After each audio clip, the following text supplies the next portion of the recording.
Dengan adanya berbagai agama, bagaimana saya tahu mana yang benar?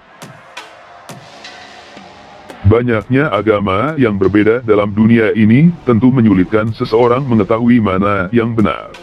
Pertama-tama, mari kita kupas beberapa pemikiran mengenai topik ini secara umum dan baru melihat bagaimana seseorang dapat mendekati topik itu dengan cara yang benar-benar dapat membantunya mencapai kesimpulan yang benar mengenai Allah. Tantangan seperti ini tidak terbatas hanya kepada topik agama. Misalnya, 100 siswa diberikan pertanyaan matematika yang sulit. Kemungkinan banyak siswa yang salah dalam menjawabnya. Namun, apakah ini berarti tidak ada jawaban yang benar? Tentu saja tidak.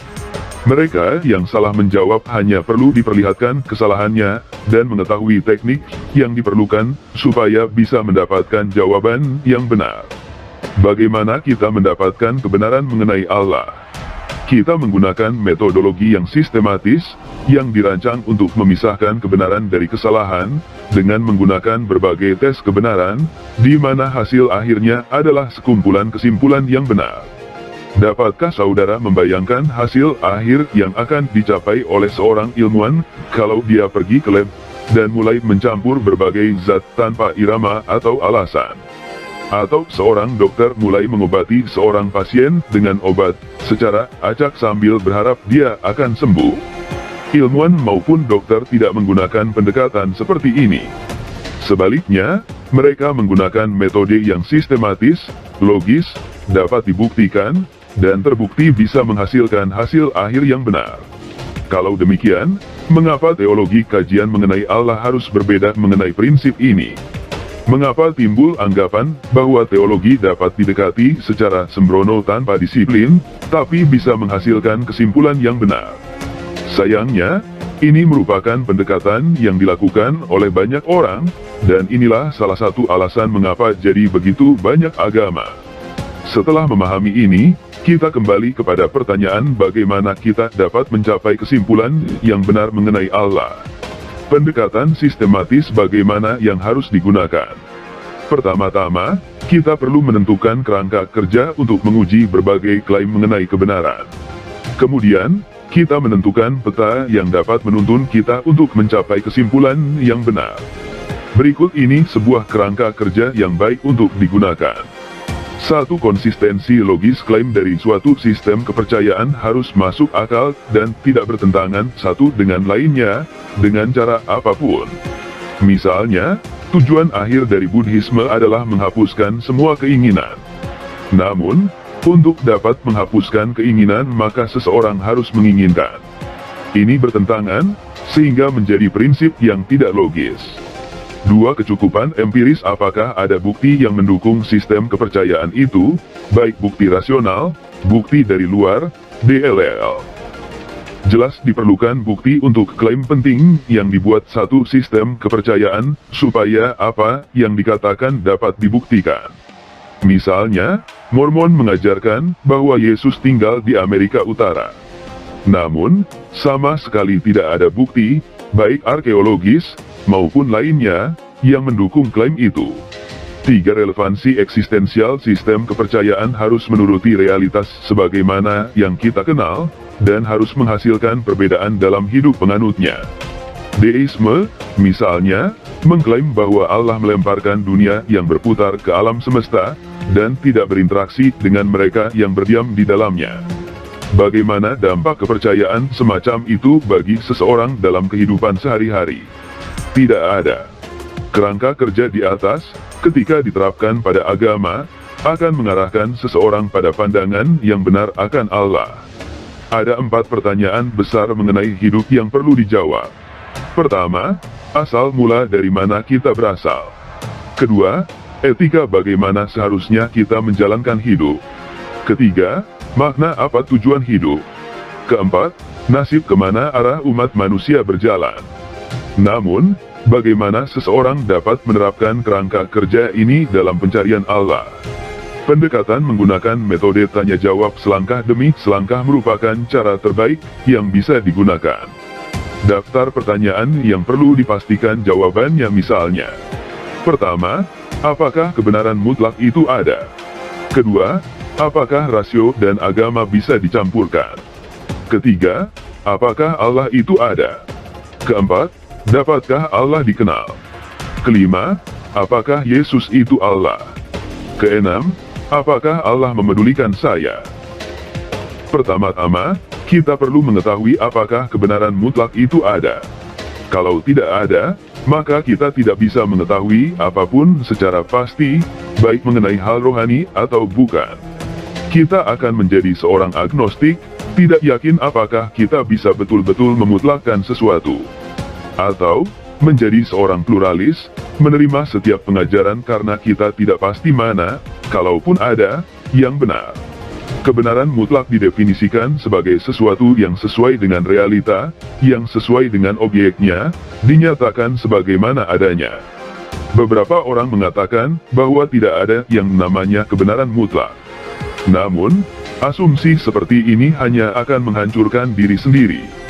Misalnya, kaum relativis mengatakan, semua kebenaran itu relatif, namun seseorang harus bertanya balik kepada mereka, apakah pernyataan mereka itu benar secara mutlak? Kalau begitu, berarti kebenaran mutlak itu ada, kalau tidak, kenapa dipikirkan? Postmodernisme tidak menerima kebenaran apapun, namun ia tetap harus menerima paling sedikit satu kebenaran mutlak, bahwa postmodernisme itu benar adanya. Pada akhirnya, kebenaran mutlak tidak dapat disangkali itu harus ada. Lebih lanjut lagi, kebenaran mutlak pada dasarnya bersifat sempit dan menolak yang berlawanan dengannya. 2 tambah 2 sama dengan 4, tidak mungkin ada jawaban lain yang bisa menggantikannya. Poin ini penting untuk dipahami, terutama pada saat membandingkan satu sistem kepercayaan dan cara pandang dunia yang berbeda. Kalau satu sistem kepercayaan memiliki komponen yang terbukti kebenarannya, maka sistem kepercayaan lain yang memiliki klaim yang berlawanan dengannya sudah pasti salah. Lagi pula, kita harus ingat bahwa kebenaran yang mutlak tidak dipengaruhi oleh ketulusan dan keinginan.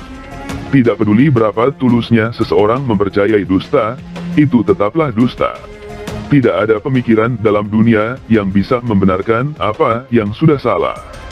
Jawaban dari pertanyaan pertama adalah, kebenaran mutlak itu ada. Karena itu, agnostisme, postmodernisme, relativisme dan skeptisisme merupakan pemikiran yang salah. Hal ini membawa kita kepada pertanyaan berikutnya mengenai apakah akal logika dapat digunakan dalam memahami soal agama. Ada yang mengatakan tidak mungkin, namun mengapa tidak?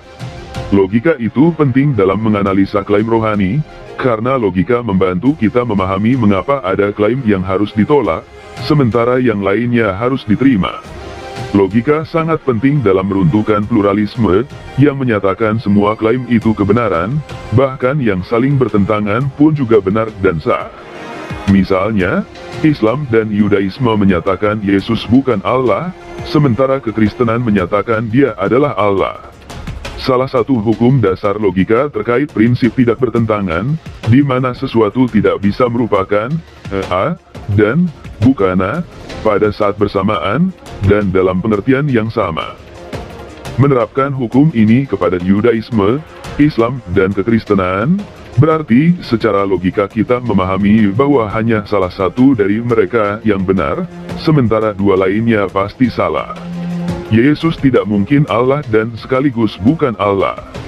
Digunakan secara tepat, logika merupakan senjata yang ampuh untuk meruntuhkan pluralisme karena menunjukkan bahwa klaim yang bertentangan terhadap kebenaran tidak mungkin bisa sama benarnya. Pemahaman ini merobohkan cara berpikir, benar untuk kamu, namun tidak benar untuk saya. Logika juga membantu manusia membuang analogi, semua jalan menuju ke Roma, yang digunakan oleh para penganut pluralis. Logika menunjukkan bahwa setiap sistem kepercayaan memiliki jalan berbeda-beda yang merujuk pada lokasi akhir yang berbeda juga. Logika memperlihatkan bahwa ilustrasi yang tepat untuk pencarian kebenaran rohani itu seperti jalan yang rumit, satu jalur menuntun sampai kepada kebenaran, sementara semua lainnya buntu. Semua kepercayaan memiliki kesamaan di permukaan, namun dalam inti pengajarannya justru amat berbeda. Kesimpulannya, saudara dapat menggunakan akal dan logika dalam urusan agama. Karena itu, pluralisme, kepercayaan bahwa semua klaim kebenaran sama benar dan sahnya, harus dibuang karena tidak logis. Ia bertentangan dengan prinsip logis bahwa kebenaran yang bertentangan bisa semuanya benar. Pertanyaan berikutnya, apakah Allah itu ada? Kaum ateis dan naturalis, yang tidak menerima apapun selain dunia materi menjawab, tidak. Sekalipun sepanjang sejarah pertanyaan ini sudah banyak ditulis dan diperdebatkan, tidaklah sulit untuk menjawabnya. Untuk memahaminya dengan baik, saudara pertama-tama harus menanyakan pertanyaan ini, mengapa kita memiliki sesuatu dan bukannya sama sekali tidak ada? Dengan kata lain, bagaimana saudara dan semua yang lainnya bisa ada? Pemikiran kenapa Allah itu ada dapat disajikan dengan amat sederhana.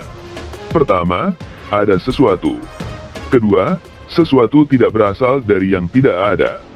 Ketiga, karena itu, pribadi yang kekal itu ada. Saudara tidak dapat menyangkal bahwa saudara itu ada, karena saudara harus ada baru dapat menyangkali keberadaan saudara.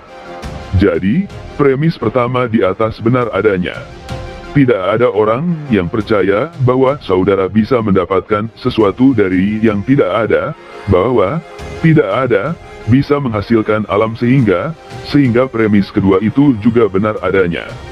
Karena itu, premis yang ketiga pasti benar, ada pribadi yang kekal yang bertanggung jawab atas segala sesuatu yang ada. Ini adalah posisi yang tidak bisa disangkal oleh orang ateis yang menyatakan bahwa alam semesta ini merupakan sang pribadi kekal itu sendiri. Namun, masalah dengan perspektif ini adalah semua bukti ilmiah menyajikan fakta bahwa alam semesta ini memiliki awal, letusan besar. Maka, segala sesuatu yang memiliki awal pasti memiliki penyebab. Karena alam semesta memiliki penyebab, maka dengan sendirinya ia tidak kekal.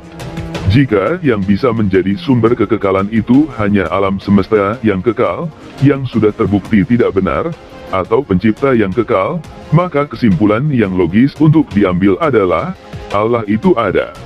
Karena itu, mengetahui keberadaan Allah secara mutlak akan menghapuskan ateisme sebagai sistem kepercayaan. Kesimpulan ini tidak menyatakan apa-apa mengenai siapakah Allah itu sesungguhnya. Namun, yang mengagumkan adalah hal ini cukup meruntuhkan satu hal. Kesimpulan ini otomatis meruntuhkan semua agama panteistik. Semua pandangan panteistik menyatakan bahwa alam semesta itu merupakan Allah, dan karenanya bersifat kekal.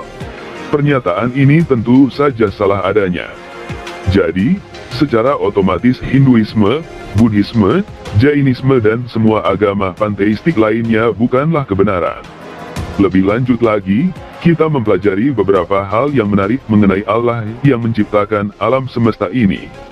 Dia bersifat supranatural, dia berada di luar ciptaannya, dia sangat berkuasa, sanggup menciptakan semua yang diketahui, kekal, ada pada dirinya sendiri, karena dia berada di luar dimensi waktu dan ruang, maha hadir, dia menciptakan ruang dan tidak dibatasi oleh ruang, tanpa batas waktu dan tidak berubah, dia menciptakan waktu, tidak bersifat materi, karena dia melampaui ruang, sebagai pribadi, yang tidak bersifat pribadi tidak dapat menciptakan kepribadian, diperlukan, segala sesuatu.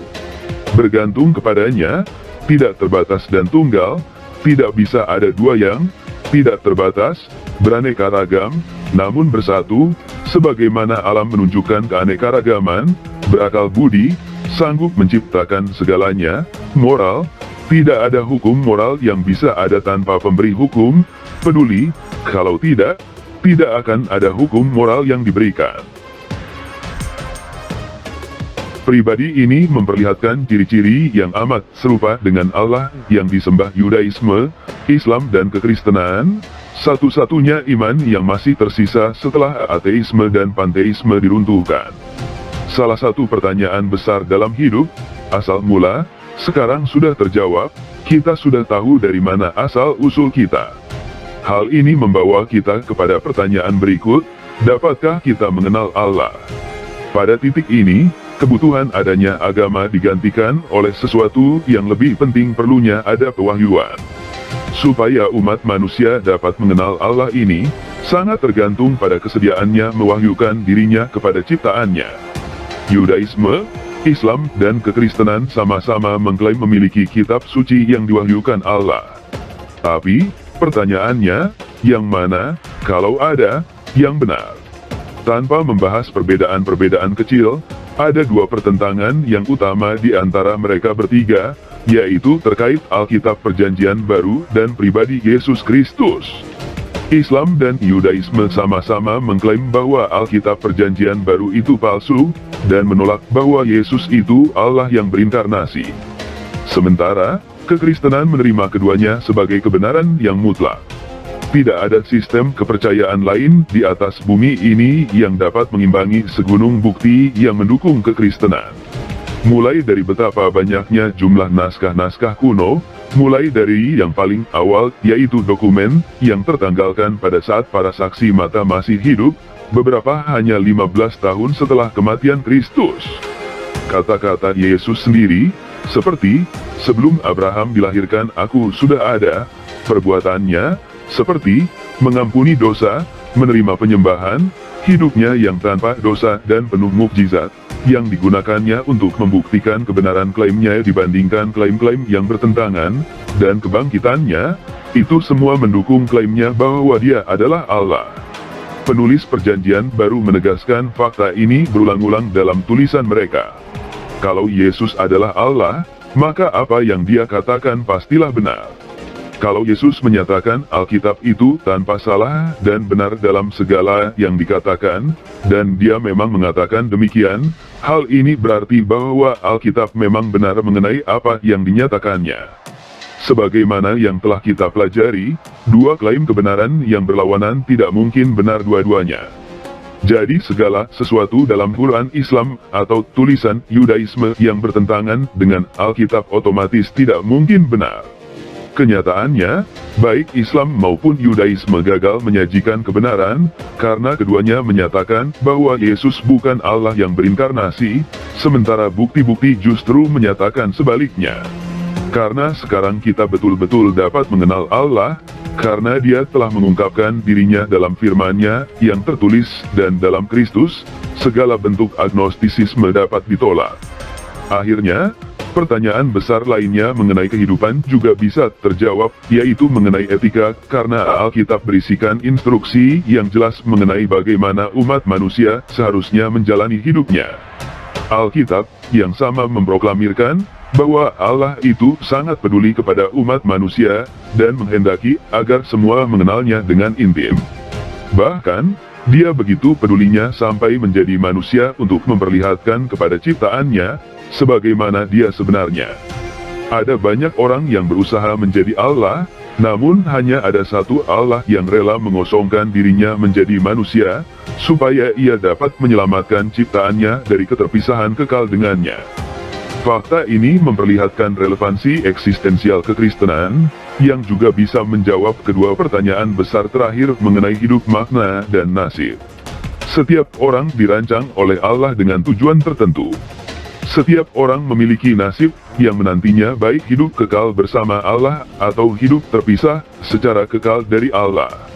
Kesimpulan ini, dan bahwa Allah menjadi manusia dalam Kristus, otomatis menolak deisme, yang menyatakan bahwa Allah tidak tertarik pada urusan manusia. Pada akhirnya, kita melihat bahwa kebenaran utama mengenai Allah dapat ditemukan. Pandangan berbelit-belit berhasil diatasi dengan menguji berbagai klaim kebenaran, yang secara sistematis menyingkirkan klaim yang salah, sehingga pada akhirnya hanya kebenaran sejati yang tersisa. Dengan menggunakan uji konsistensi logis, kecukupan data empiris, dan relevansi eksistensial, ditambah dengan pertanyaan yang tepat, kesimpulan yang benar dan berdasar mengenai agama dan Allah bisa ditemukan. Setiap orang harus sepakat bahwa satu-satunya alasan untuk mempercayai sesuatu hanya jika itu memang benar adanya itu saja. Sayangnya, keyakinan banyak orang hanya didasari kehendak semata. Berapa banyak bukti logis yang disajikan, tetap saja ia memilih menyangkal Allah, dan tidak mau melihat satu-satunya jalan sejati yang disediakan baginya untuk berdamai dengannya.